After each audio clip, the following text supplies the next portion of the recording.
and we're going to be moving on to our mock offseason. And this is going to be fun, guys. I've played Dungeons & Dragons. Sean mentions he's played it once. Brennan, have you had any experience with it? Today is my first time. Let's do it.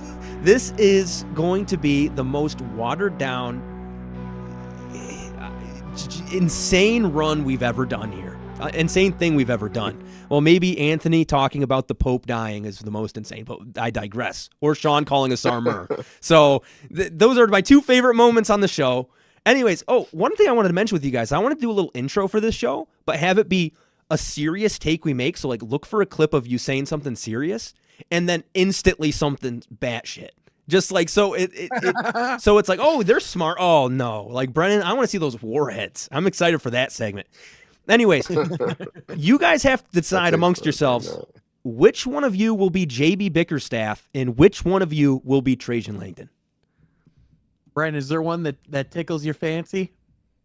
I think I want to be JB. Perfect. I want to be Trajan, so this works out great. That is exactly how I saw this happening. So what's going to happen is, no, I'm being serious. I was talking to my wife about this. I was like, Sean's definitely going to be Trajan, and Brennan's definitely going to want to be JB. So, okay, keep track of kind of the results of what happens. We're going to go back and forth here, and you guys are going to kind of lead this. You guys are driving the story. We're going to start with JB. So, JB, you have to come up with a training regimen for some of these players, and you have to talk about what kind of skills you want them to learn this offseason. And we're going to roll a D12, a 12-sided dice, and I'm going to tell you what you have to get for that to happen. And if it doesn't happen, the lower it is and farther away from the number you need, something bad might happen. So, Brennan, what do you want to do this offseason for which player? Let's start with a single player. Okay, single player. That's what I was going to ask you. So I definitely want, it's a lot of ways we can go. We need a lot of shooting from our dynamic wings, but I want to go with Jalen Duren, his mid-range short roll game, just like the middle of the floor. I want to go with that. If Jalen Duren had like a floater or a consistent mid-range shot or consistently made the right play from the middle of the floor, the pick and roll with Cade would be so much more dynamic. And it's already great, but the Knicks did kind of take it away. So if I want to work on Jalen Duren's decision making. So it's a lot of film. It's a lot of just going out there and a lot of playing 5-on-5 this summer to get that feel for the game. So a lot of high screens, getting the ball in the middle of the floor, and making decisions. So I want to work on Jalen Duren's decision making in the middle of the floor. What do I got to get? Okay, Sean, what do you think would be a good odds on this? I'm going to ask you guys some of this. Like, I feel like that's a decently good example. I would say a good 7, 8. Right? I mean 7 and 8. That's on a 12-sided die. To roll. That's pretty high. I'd say like a 5 or 6. 5. I'd say that's pretty reasonably achievable. Okay. I think if he was coming in saying, I want Jalen Duren to become a 3-point shooter, that'd be like an 8 or a 9. You're right. You know what I'm saying? Like, that's like, we're rolling for initiative here. Yeah. Whereas I think he's already shown flashes of being able to play, to play farther from the basket. I think this is attainable. So I think a 5. A 5 is pretty fair. Let's do a 5. Let's see what we get here. A 12! Whoa! So that is a critical success, which means, I guess we usually do D20, so I don't know what I'm doing here with a 12. Let's just say 12 is the best you could do. 12 out of 12, that's a critical success. That's critical success nonetheless. So Jalen Duren is going into next year as an elite mid-range shooter. Consider him one of the best mid-range shooting bigs in the league, where you consider Jokic, where you consider Embiid. He's there. So JB, applause there. Elite, man. And we're going to package this all together and grade this, because we can do this a few times too with different things. Trajan Langdon, you walk into your office and you pick up the phone. What's the first thing you're doing? The first thing I am doing is calling Malachi Beasley. No, I'm calling Malik Beasley, and I'm saying, hey, man, thank you so much for everything you did for us this season. You had an incredible run, one of not only the best shooting season in Pistons history, one of the greatest shooting seasons in league history. I want to reward you for that. I also want to do it in a way that allows us to be competitive. So, Malik, I'm going to offer you the mid-level exception to come back for 3 years, to run it back in Detroit, to build a future here, to play alongside Cade Cunningham and to bring a championship to the Motor City. Okay, so Trajan seems like a pretty straight shooter. So what we're going to roll for first is because Malik probably has a couple offers that are going to be higher than that from teams that desperately need shooting. We're going to see if he, at first, just goes with it. So let's give that. I'm going to go with a 7 here because That's kinda what I was thinking. That's reasonable. I was thinking 7 or 8, just because I feel like if there's a big offer out there that he can't refuse, that might be tough. So let's see how Trajan fares here. A 7. Yes. Got my shooter. So the shooter is going to take that mid-level exception, and he's going to stay on the team. Good job, Trajan. So JB and Trajan, good job there. Okay, JB, what's going on next in your training regiment? Oh, we still training? Or whatever Asar you, Thompson. coach, you get to do what you want. Sorry. Cool. Asar Thompson.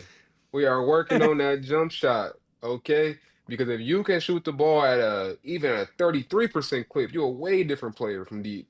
You are already one of the best defenders in the NBA. You already showed that you are an elite dunker spot player. If you can make teams pay from the corner, you become a way different player. And now he finally has an off season where he can actually work out. He couldn't work out the whole all season last year. So now Asar will be working on that jump shot from the corner, from the top of the key, catch and shoot. I don't need a lot of dribbling. I need you to get it and go. Get it and put it up. So Asar Thompson will be working with Freddie, and that jump shot is going to be at a 33% clip next year, and the free throws won't be so scary, basically. Yeah.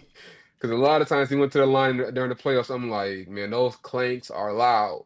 So we getting that jump shot together. Okay, so this is how we're going to roll this one. I'm going to put it at a 10. You have to get a 10, 11, or 12. The kicker, though, is you get a +1 to whatever your roll is because you have Fred Vincent. Because you have one of the best shot doctors in the NBA. He's going to be able to help out and give you that bonus there. So let's see. Modifiers. I respect it. Gets an 8. You went all out for this. Yeah. Oh, I'm just using some common D&D knowledge, baby. So Asar, sadly, is not going to get the jumper. Fred Vincent was not able to figure out what was going on, and Asar's going into next year a little bit gun shy. So he's going to do what he did a lot of this year. If he gets open pass outs, he's going to drive. He's going to kick. He's not going to take those open shots. So that's something you have to think about, Trajan, now up with you, because now you know that your starting 3 is not going to shoot. Expected more from my coaching staff this summer. No. It's okay, JB. That's okay. This is a long-term project. Long-term. Yep. My next priority here is to lock up our backup point guard. I think we saw whenever this team was playing well, if we want to elevate into next season, it's to have another guard outside of Cade and Ivy who can handle the ball. Which, don't worry, we'll be getting to our extensions here in a little bit. But my next decision here is I think Dennis Schroeder was a tremendous addition to this team.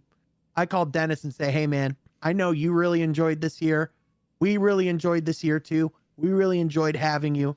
I know that your current salary going into this summer, you made about $13 million this year.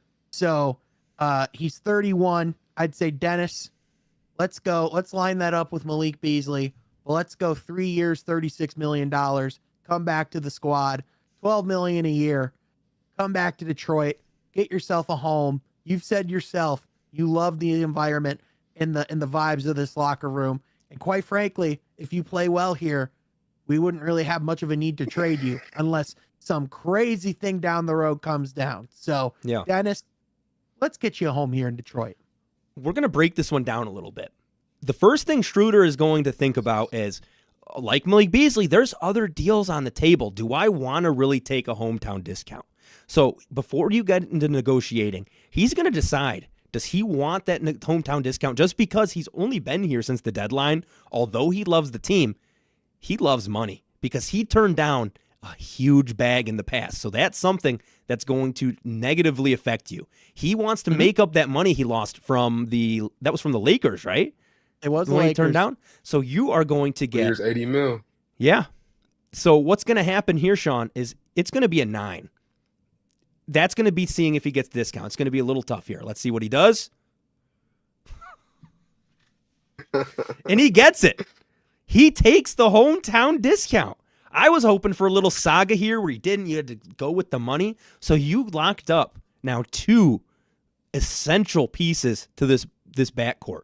And when you're talking about on the cheap.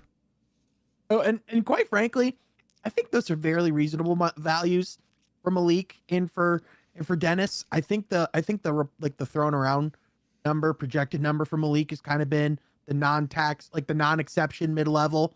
And then for Dennis, I'm just really looking at his salary and his age and kind of combining those 2 factors. In my opinion, if I'm thinking of like what are going to be the most desperate markets for a guy like a Dennis Schroeder, or what could be like a potential destination, to me, I look at Dallas, who is going to be without Kawhi Leonard. Not Kawhi, Kyrie Irving.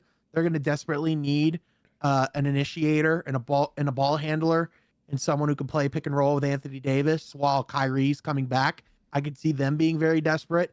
I could see the Wizards, if they go get Cooper Flag, wanting to put a legitimate point guard alongside him. I could say that for pretty much any team that could land Cooper Flag this summer that doesn't have a point guard. So Dennis Schroeder's a good player, man. I think there's going to be a real market for him. But like, again, I think there's something to be said about Schroeder has been traded so many different times.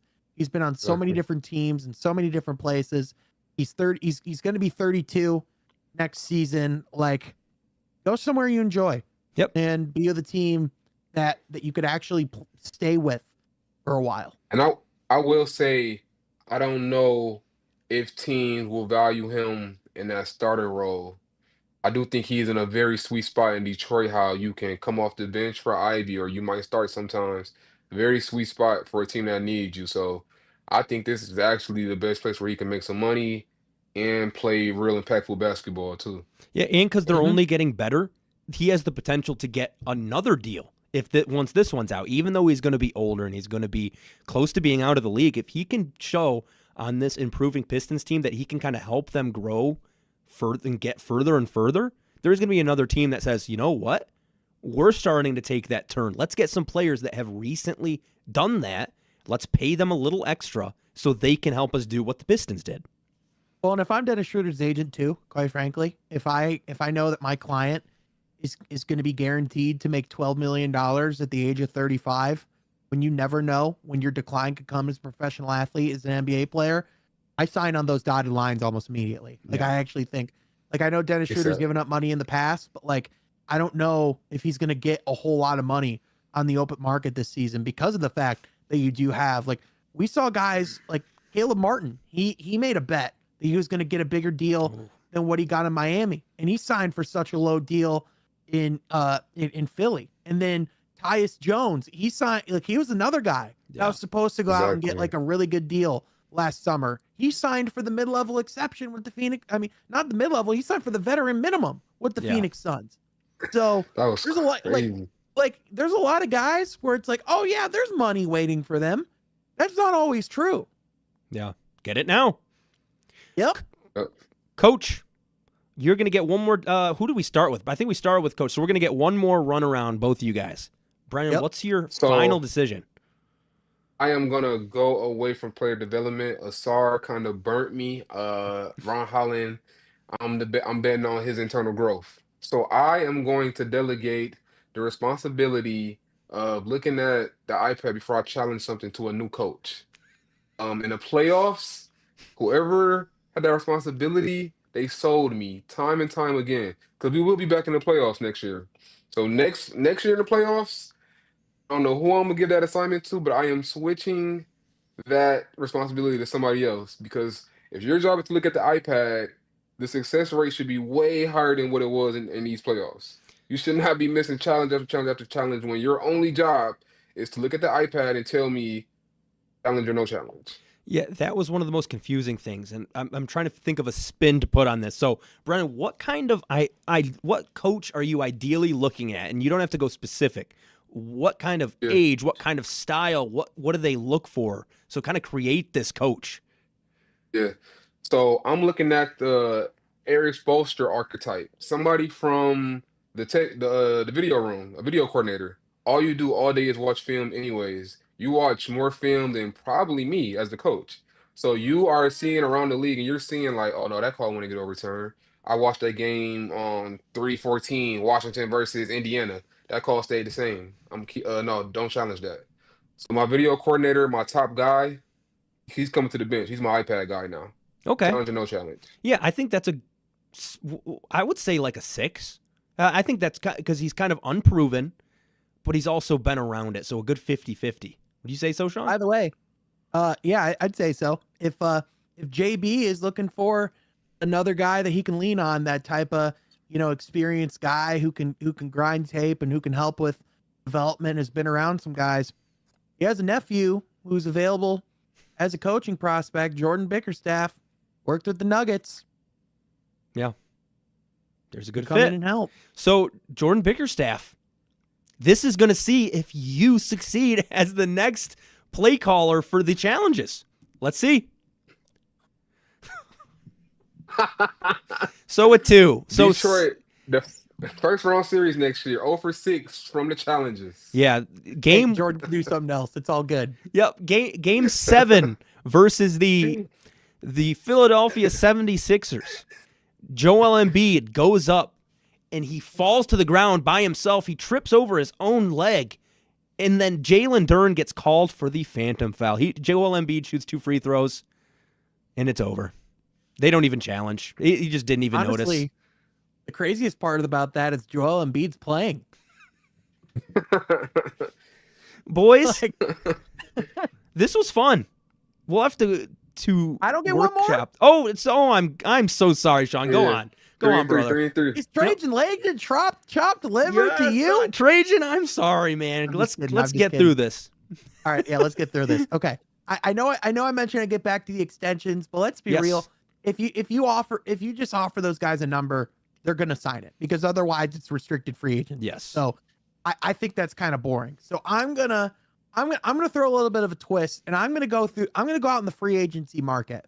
I know cap wise there might be some logistics here that I'm gonna have to work some things out in order to make this all happen. However, I'm going out to the free agency market, and I'm calling a Bobby Portis of the who's currently a part of the Milwaukee Bucks going into free agency. And I would say, you were a part of a team that took a next step, won a title.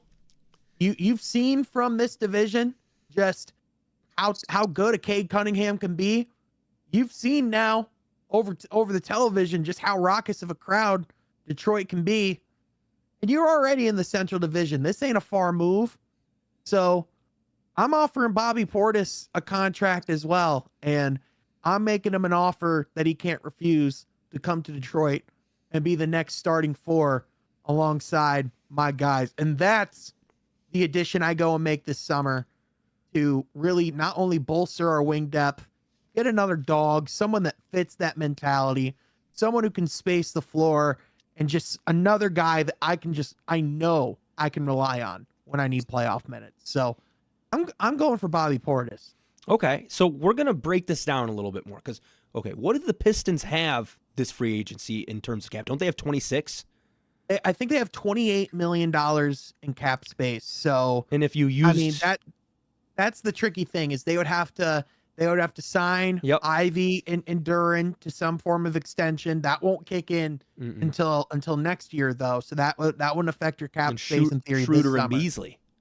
Yep, Schroeder and Beasley essentially would be where a lot of that would be going. So if they went and got a Portis, they would either have to make some form of sign and trade to help them facilitate cap space, or they would have to they would have to like get him at like a super discount. So I know this is kind of unrealistic. No, not at all. But hey, we're playing the game. We're playing the game for initiative. Yeah, we're rolling here. So the thing is, Sean, he talks to you and he says, "Oh, let's figure this out first." He's gonna think about coming to you and saying he wants a bigger number, so you will have to do a sign and trade. You will have to get rid of a salary, and that salary is most likely Tobias. I'm gonna say because he's leaving the Bucks and they're already on the downturn, he's not against leaving. When you're talking about a place he could go and be an instant fan favorite for a crowd that loves their fan favorites, I think that's a pretty good bet for Detroit. especially when they're okay with a sign, or I guess I wouldn't say giving a discount, but let's say if it's a 6 or higher, he will. Well, sorry, go on. No, my idea is completely wrong. Go ahead. I was gonna say, oh well, Milwaukee could also dump some salary, but I'm like, wait, you dumbass, the Pistons would have to be dumping salary here. So I'm sorry. Go ahead. No, that's fine. 6 to 12, he ends up signing for under what the sign and trade is, and lower than that, you need to figure out a sign and trade. Let's figure this out. Yep. 2. So he wants a lot of money. So now you probably have to trade Tobias to sign him. Are you doing that?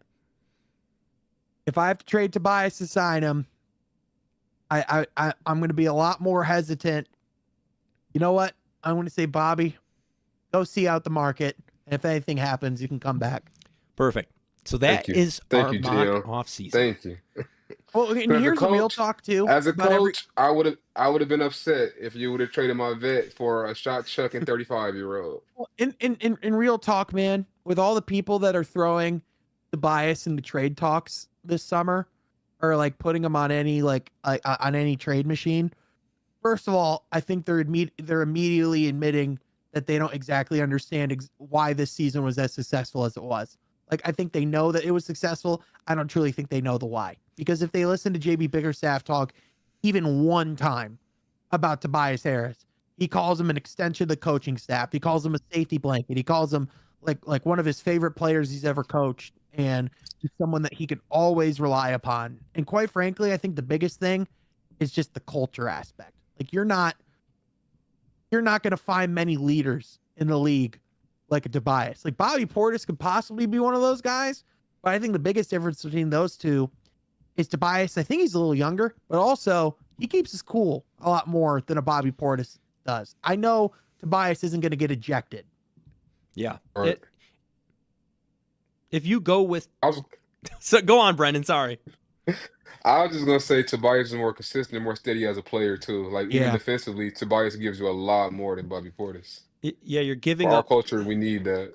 I was really getting greedy here. Yeah, you're giving up to... You'd have to give up Tobias to get another player to fill that Tobias role not as good as Tobias could place it. So that's where that goes. But guys, that was a successful offseason. You didn't make crazy additions, but Jalen Duren's emergence kind of puts him into that number 2 spot. And then keeping the vets, keeping that consistency, they're only going to go up. And then you can always make decisions. You can fill in those cracks during the trade deadline. You can fill them in 20 games in if something's not working. If there's injuries, you can figure it out because you still have flexibility. Well done, champs. Good job.